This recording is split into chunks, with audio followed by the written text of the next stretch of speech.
राम राम। कैसे हैं आप लोग?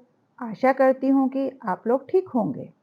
आज मैं आपको उत्तराखंड की ऐसी जगह ले चलती हूँ जिसे हिमालय का प्रवेश द्वार कहा जाता है, जहाँ गंगा माता पर्वतमालाओं को छोड़कर समतल धरातल की ओर बहती है, जिसे ऋषिकेश कहते हैं। यहाँ लोग गंगा मैया के दर्शन करने व घूमने आते हैं। ऋषिकेश चारों धामों का प्रवेश द्वार भी कहलाता है और हिंदुओं का पवित्र तीर्थ स्थल भी है। ऋषिकेश अपने योग सेंटर, आश्रम, मंदिर और यहाँ होने वाली एक्टिविटीज़ के लिए फेमस है।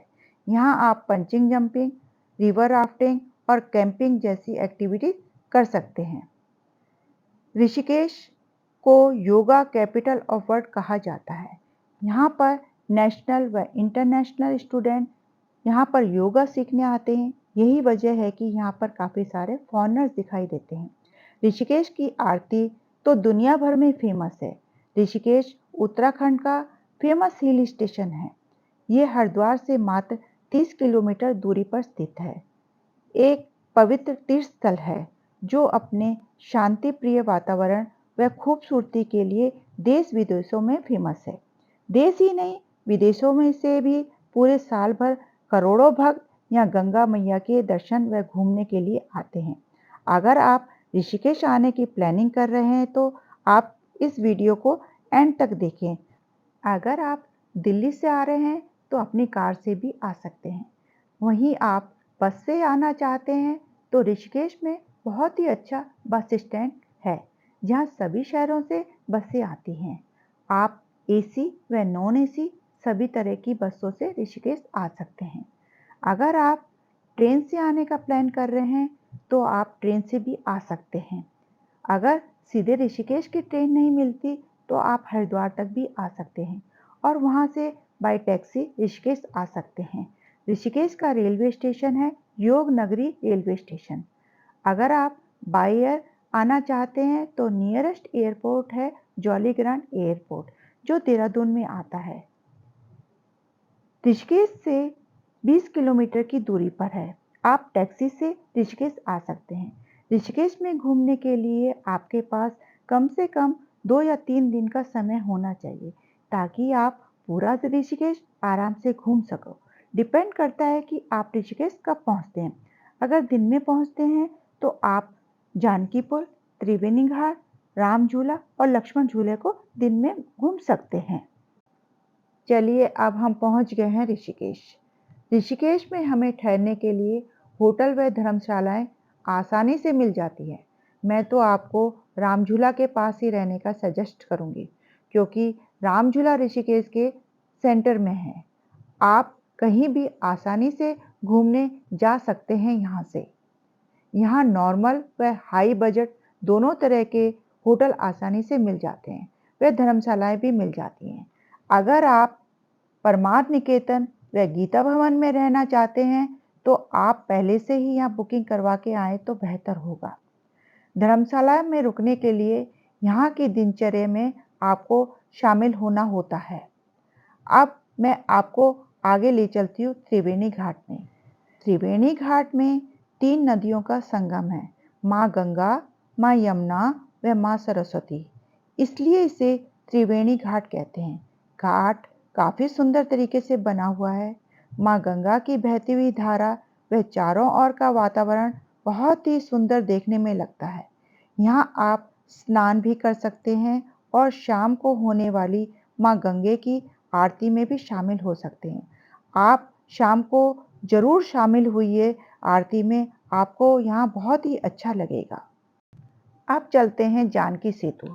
जानकी सेतु अभी 20 नवंबर 2022 में ही बनकर तैयार हुआ है। सेतु बहुत ही सुंदर बना हुआ है। इस सेतु से आप प्रकृति का सुंदर नज़ारा देख सकते हैं। अभी बारिश का महीना है, माँ गंगे अपने पूरे बहाव में है, पानी काफ़ी ऊंचाई तक आया हुआ है। अभी पहाड़ों में काफ़ी बारिश हो रही है, जिसके कारण गंगा खतरे के निशान से ऊपर बह रही है। जानकी सेतु के नीचे बैठने के लिए सुंदर स्थान बना हुआ है। यहाँ लोग ध्यान योग आदि करते हुए दिखाई देते हैं।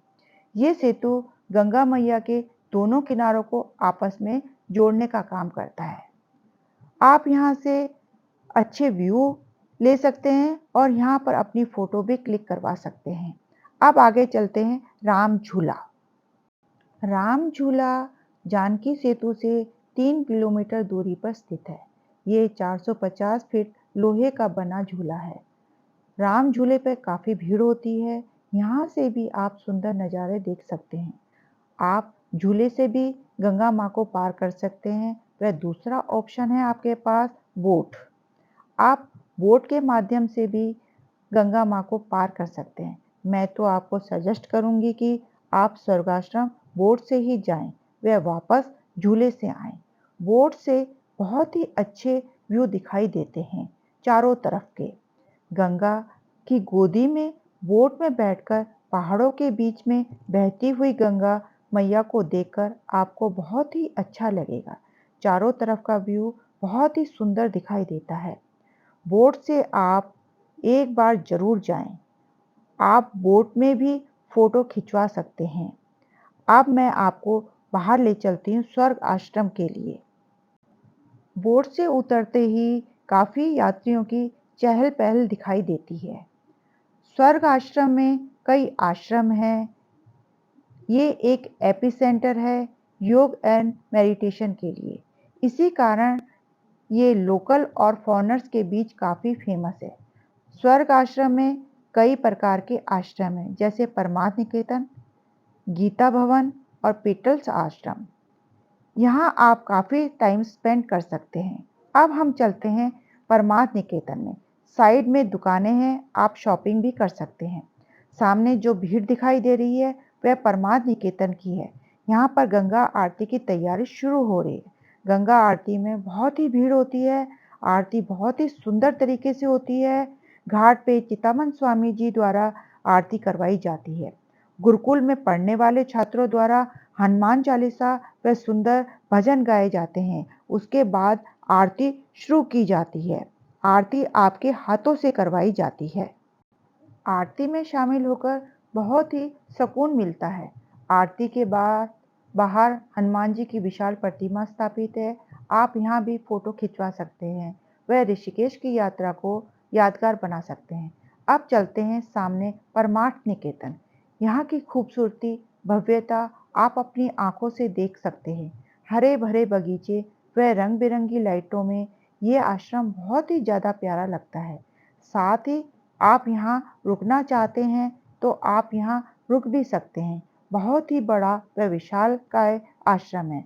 आप यहाँ इसे देखने जरूर आइए। आपको ये आश्रम बहुत ही अच्छा लगेगा। अब मैं आपको ले चलती हूँ गीता भवन। गीता भवन राम झूला के पास ही स्थित है। यहाँ के मुख्य द्वार व दीवारों पर महाभारत को बखूबी से दर्शाया गया है। प्रवेश करते ही सामने मंदिर है। आप मंदिर में भी दर्शन कर सकते हैं। आश्रम बहुत ही प्यारा बना हुआ है।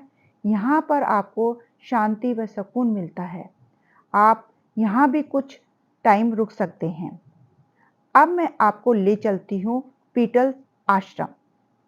इस आश्रम में आपको प्रकृति व शांति में वातावरण दिखाई देता है और कुछ लोग ध्यान की मुद्रा में मिलते हैं। आप ऋषिकेश घूमने आ रहे हैं तो आप यहाँ जरूर आएं।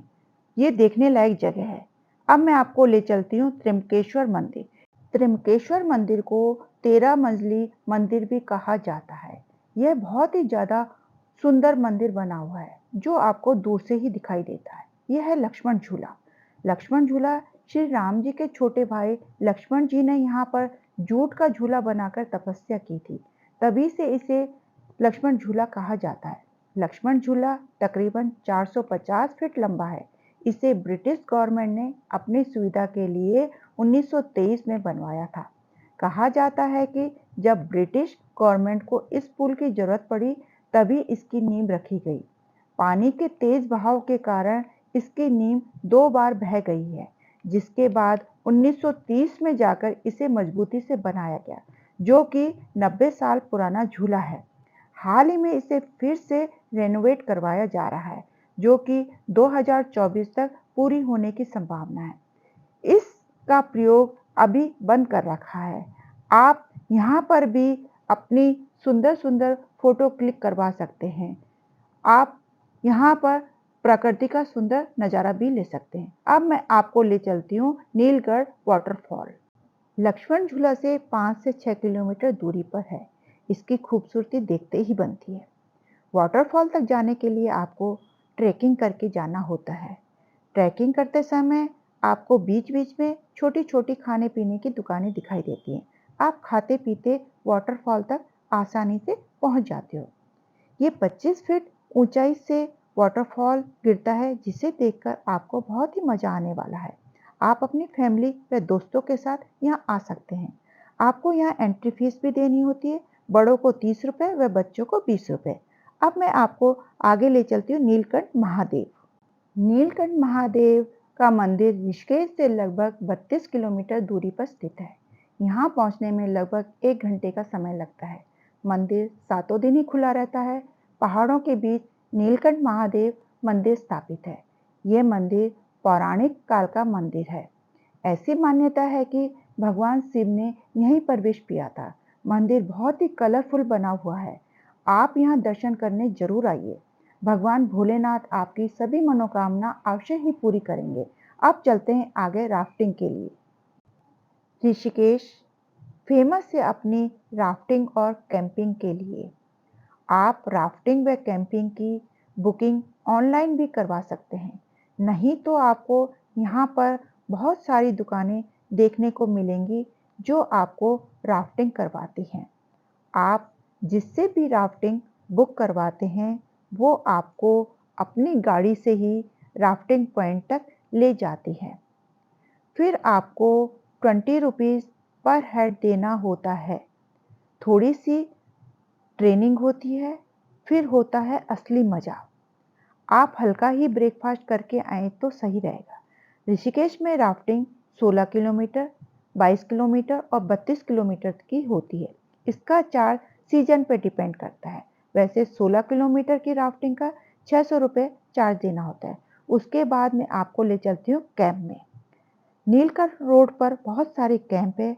आप एक बार कैंप में ज़रूर आएँ और इसका मज़ा लें।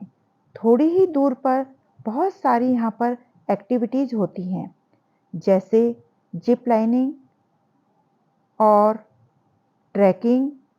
आप इसका भी मज़ा ले सकते हैं। पंचिंग जंपिंग यहाँ के लिए फेमस है। यहाँ की पंचिंग जंपिंग 83 मीटर से करवाते हैं। इसका चार्ज 3500 रुपये है।